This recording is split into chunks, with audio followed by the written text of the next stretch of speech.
Hello. So yeah, my name is Chris McCann. I'm the founder and CEO of an Edinburgh-based company called Snap 40. I founded this company as a medical student, so I was a medical student in Dundee. I did 3 years there before leaving to run the company full time. And before that, I did a master's degree in computer science, which I suppose really gave me the impetus when I went into healthcare to think this is a little bit different from the industry that I understand. And I think to pick up on what Jeff's just been saying, I think healthcare is an incredibly exciting industry for innovation and disruption just now. We've seen these massive changes in consumer internet and communication technologies. We haven't seen this same level of disruption in the so-called regulated markets, although it's starting to happen now to a large extent in the financial sector, but much, much less so in healthcare. When I was a medical student, and it still happens to this day, drug card dexes, when you write prescription charts for patients on wards, are still written in pen on paper. Vital sign observations are largely still taken manually and written down on paper. Electronic health records are starting to be deployed, but in an incredibly fragmented way. And there's not fantastic sharing of information. If you go into A&E, there's a good chance they won't have access to your medical records, particularly if you come in from a different area than you're normally part of. So it's an area or sector that is ripe for people to change, but it's also incredibly difficult to change. So first, what do we do? So I mentioned that vital sign observations are still taken largely manual. So as a medical student, I saw patients who would have their vital signs, things like heart rate and blood pressure, taken every 4 hours, every 8 hours, every 12 hours.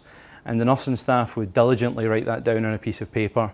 And hopefully when things start to go awry, some kind of alert would be sent out to the clinician, to say, you should come and see this patient.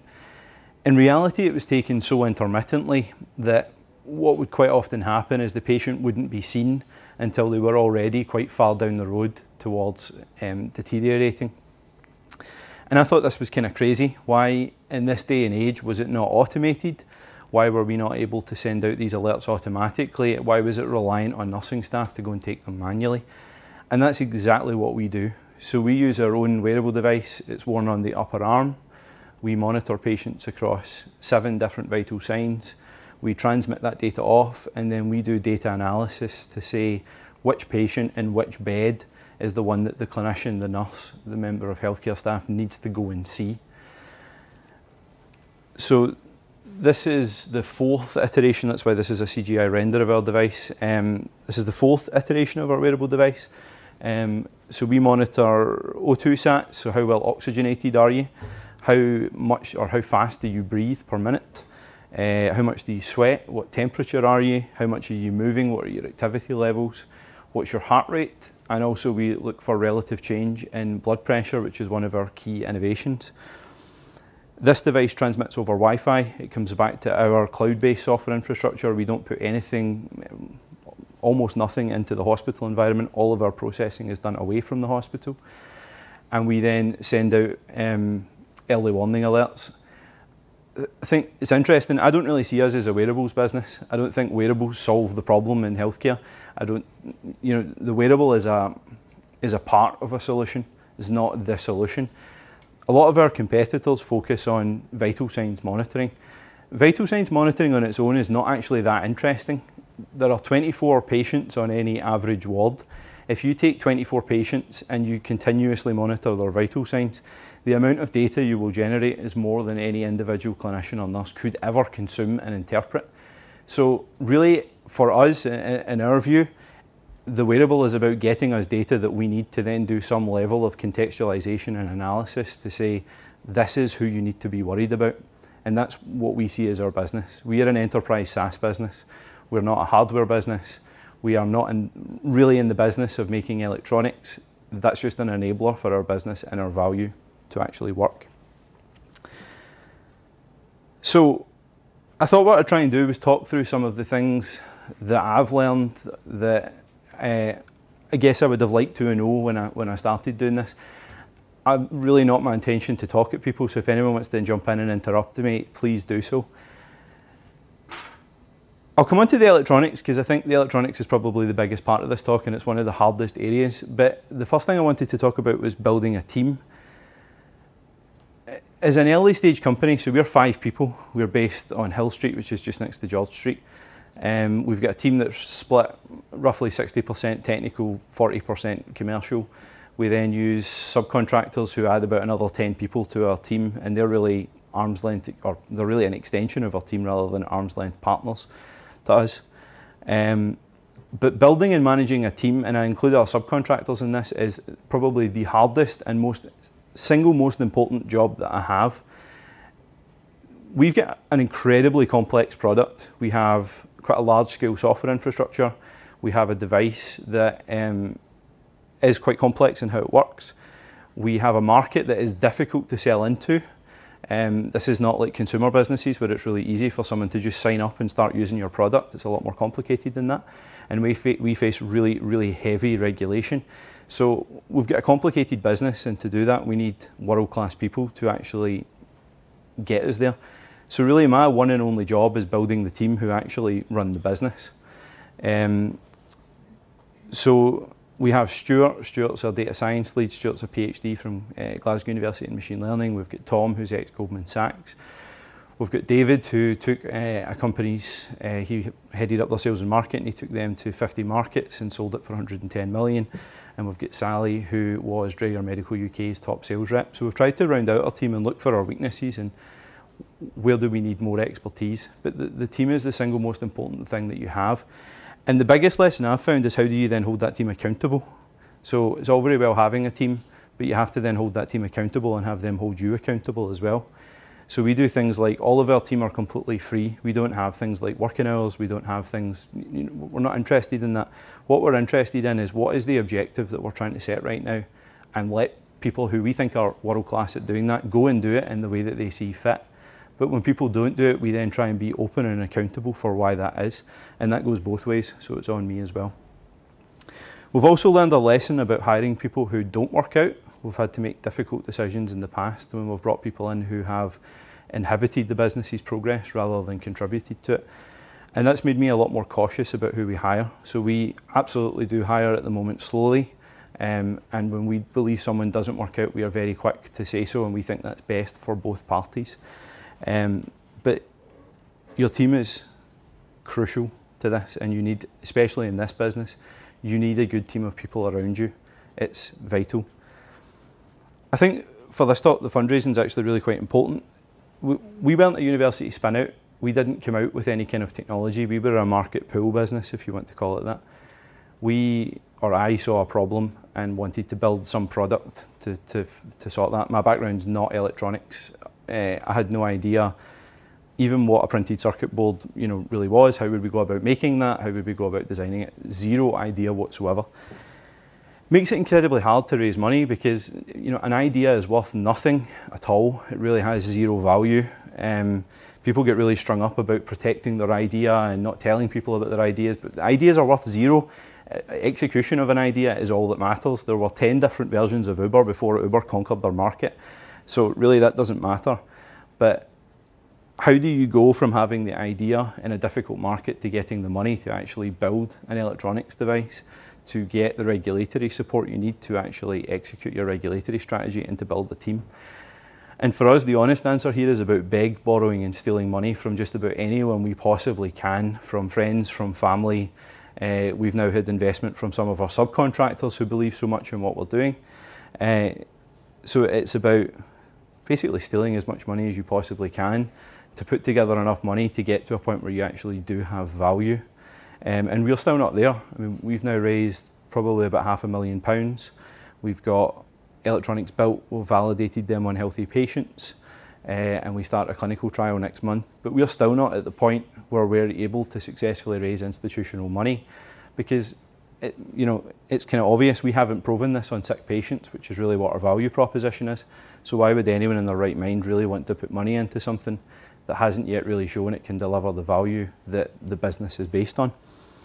So for us, it's all about getting to that point where we can actually show what our value is and thieving as much money as we possibly can through grants, through prizes, through friends to actually get there.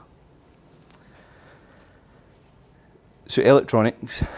So I really hate that we do hardware. It's I'll give you an example. So we had to order 50 devices to get into our clinical trial about a month ago, and we had to order them on the Friday. We had to. And on the Thursday night at 6 o'clock, I got a phone call to say, we're buggered. The Wi-Fi antenna on the device isn't working the way we expected it to. We're going to have to redesign the whole thing. And I mean, just the Wi-Fi antenna. And you're kind of sitting there on Thursday night thinking, Jesus, we were basically there, and now we're completely almost back to square one. We have to ship this electronics pack out, and it's not like it's not like software where you can make a change and rebuild it and you get it then and there. It has to actually go to be manufactured somewhere. So I really hate doing electronics because mistakes cost enormous amounts of money to fix, and it's not like you can quickly iterate through it because you have to send out manufacturing packs.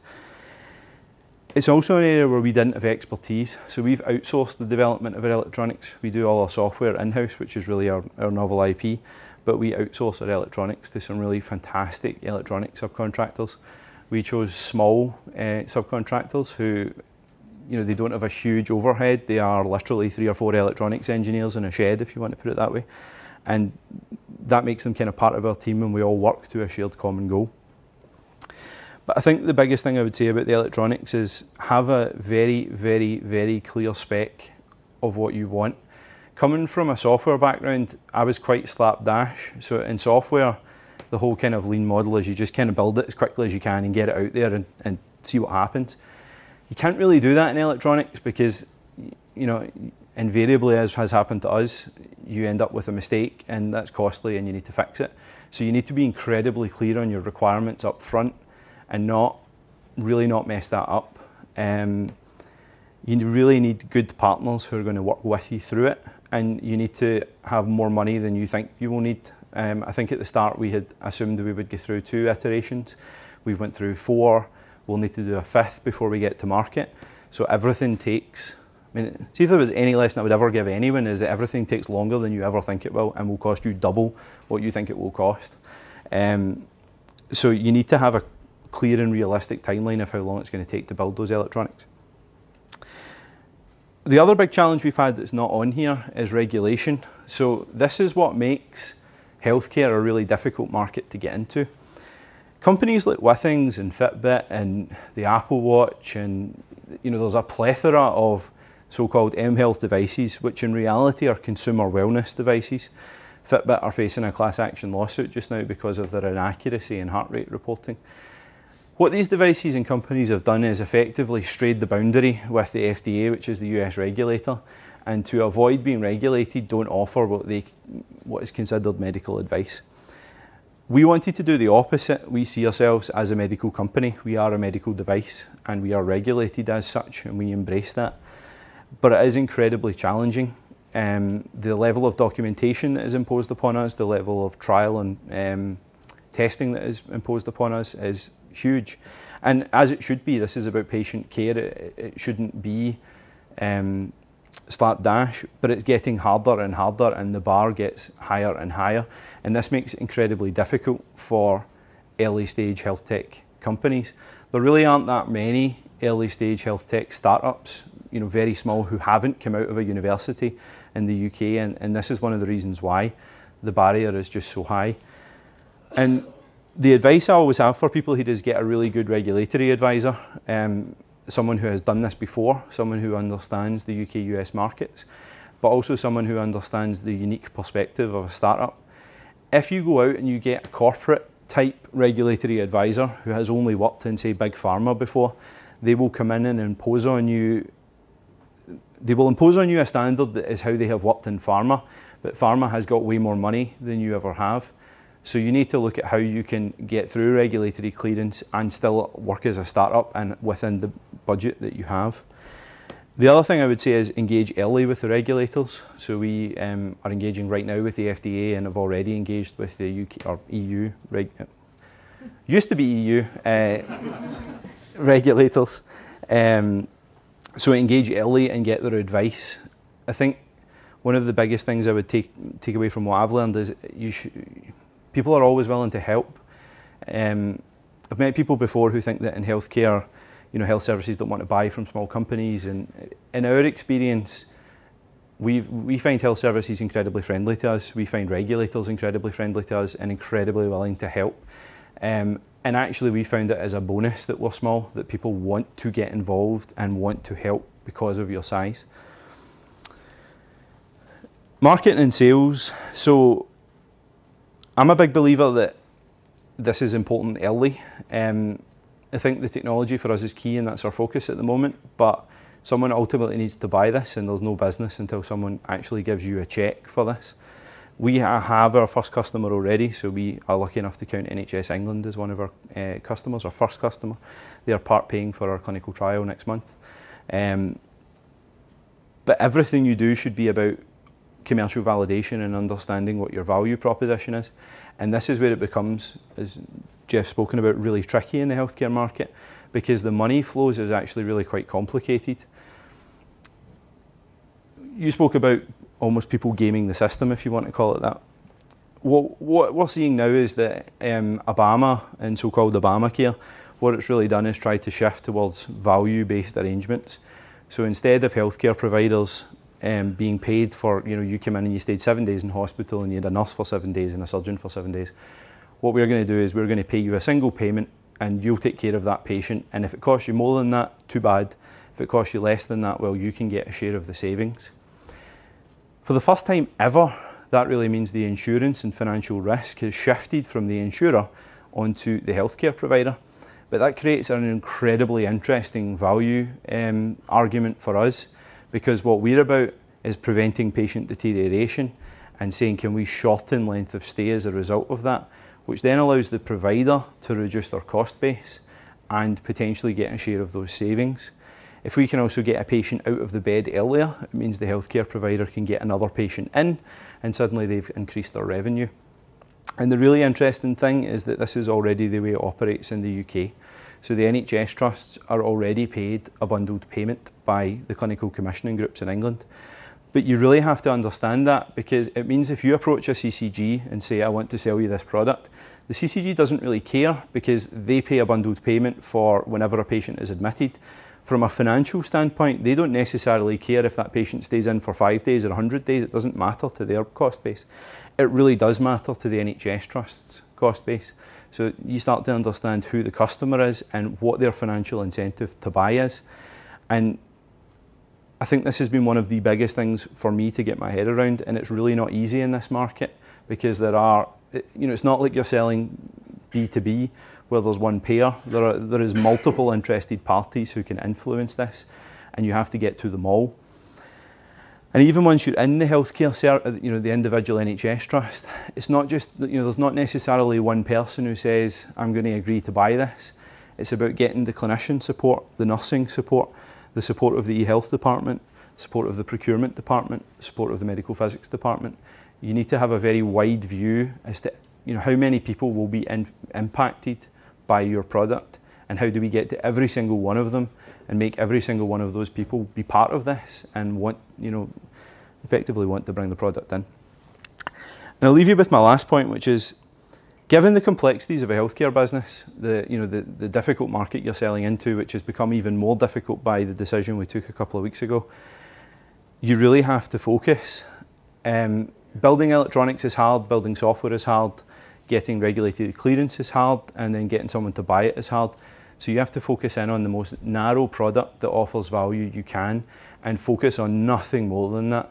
And we made the mistake early on of starting to think about, well, what if we took our product out into the community? What if we started looking at Japan? What if we started looking at China? You do not have time to do that. It just gets busier and busier and busier, and you have to decide what are the things we're going to focus on for the next couple of years, and don't do anything else. Just all the other exciting ideas, you need to just put them on the back foot, because you don't have time to do them and you're in danger of basically messing the whole thing up. And as a startup founder, you kind of want to do new things. Like, it's kind of why you end up doing it in the first place. You want to do new things. So you have to really counter that urge and back off and say, what are we focused on right now? And set that mantra for your team and say, this is what we're doing. So we set as an organisation now OKRs, which if anyone runs a company, should look up because they're great. They're pioneered at Intel, and now Twitter and Google and a bunch of other companies use them. But we set these quarterly objectives and key results, which basically just say this is what, as a company, we're working on just now, and we filter them right down to individual OKRs. So everyone knows why we are doing something and how it aligns to the company's overall strategy.